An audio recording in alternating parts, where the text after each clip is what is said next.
Hola, nuestro grupo está conformado por Ana Sofía Escandón, Lady Brand, Catalina Mesa y Sara Garcés. El día de hoy aprenderemos sobre la morfología de los hongos. Para ello es necesario conocer qué es un hongo. Bueno, un hongo es un organismo eucariota que pertenece al reino fungi. A diferencia de las plantas, los hongos no son capaces de realizar la fotosíntesis y obtener energía de la luz solar, sino que se alimentan de materia orgánica muerta o en descomposición, o forman simbiosis con otros organismos para obtener nutrientes.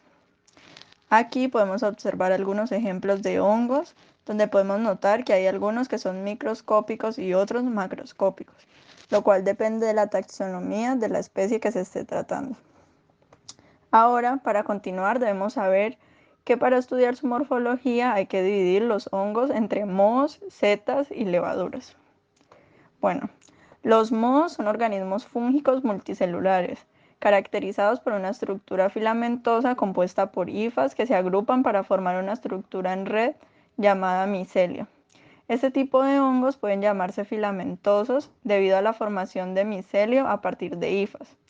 Un ejemplo de este es el moho del pan, Rhizopus. Aquí les mostramos la imagen. En segundo lugar, tenemos las setas, que son cuerpo fructífero de hongos, las cuales también nacen a partir de hifas.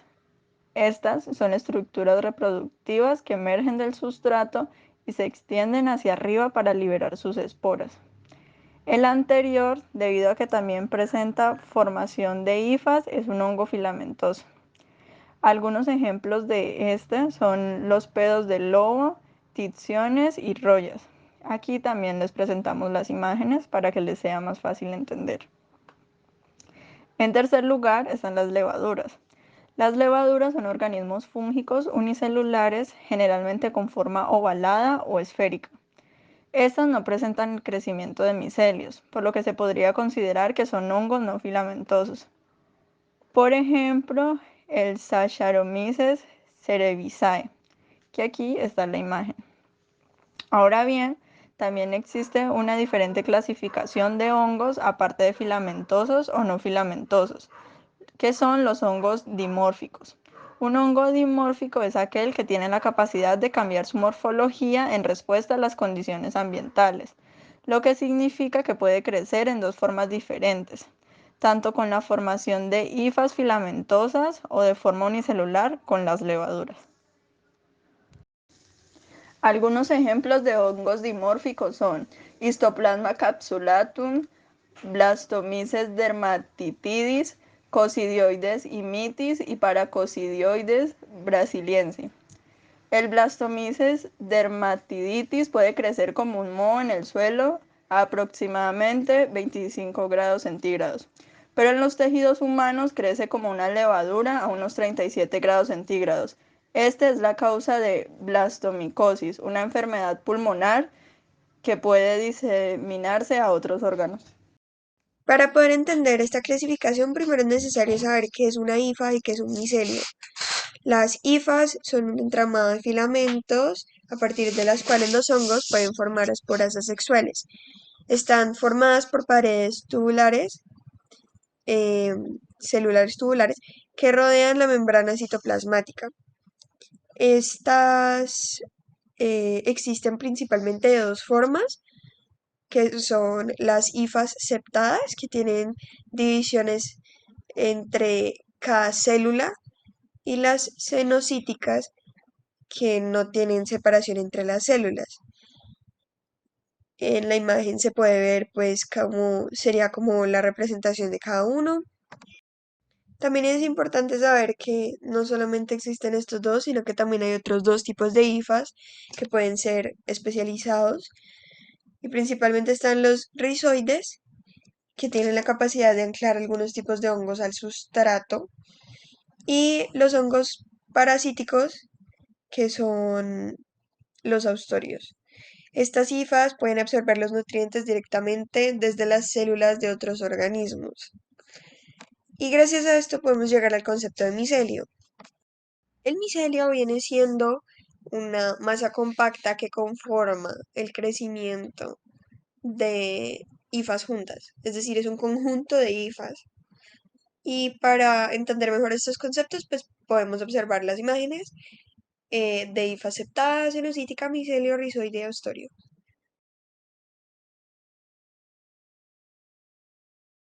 Es importante mencionar también que todos los hongos poseen una pared celular. Esta está compuesta principalmente de quitina. Acá podemos ver una foto de la estructura. Esta se dispone en las paredes celulares formando microfibrilares, lo que le da una consistencia estructural a las paredes de los hongos.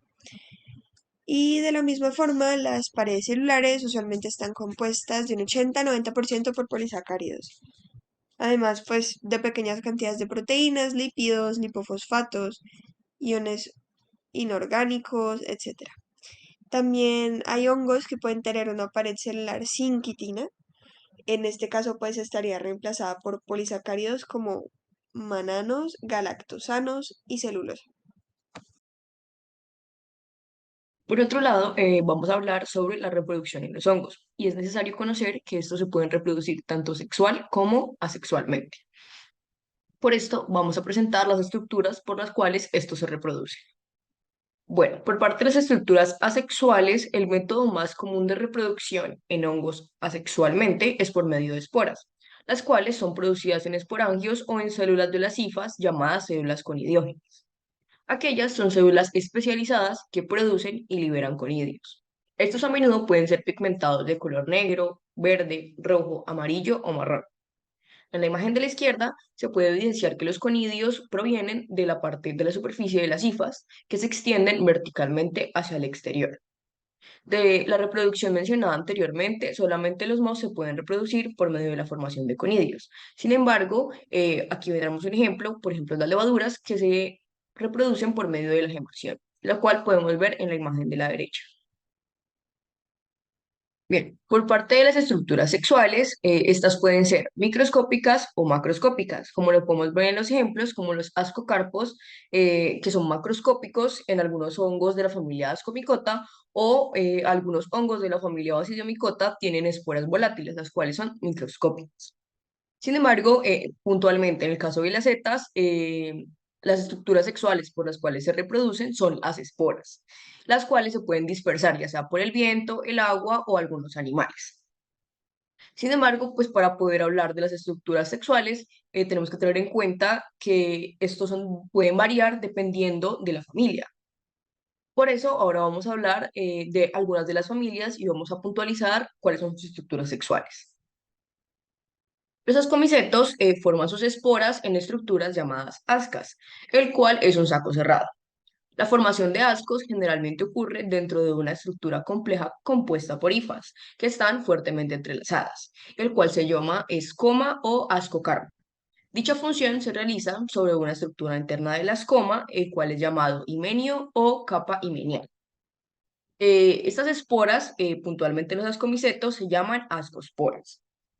Este tipo de reproducción por ascosporas lo pueden realizar tanto las levaduras como los mohos. Por parte de los cigomicetos, estos producen esporas llamadas cigoesporas, las cuales cuando son estructuras maduras también se pueden reproducir asexualmente. Estas esporas son producidas internamente en un esporangio, el cual podemos ver en la imagen. Estas cigoesporas pueden ser producidas por los mohos. A diferencia de las demás estructuras formadas por otras familias, los quitridiomicetos hacen la formación de zoosporas, las cuales se producen en las esporangias, como lo podemos ver en la imagen, y estas zoosporas resultantes cuentan con flagelos. En relación con los basidiomicetos, las esporas sexuales llamadas basidiosporas son formadas en basidios o basidioma.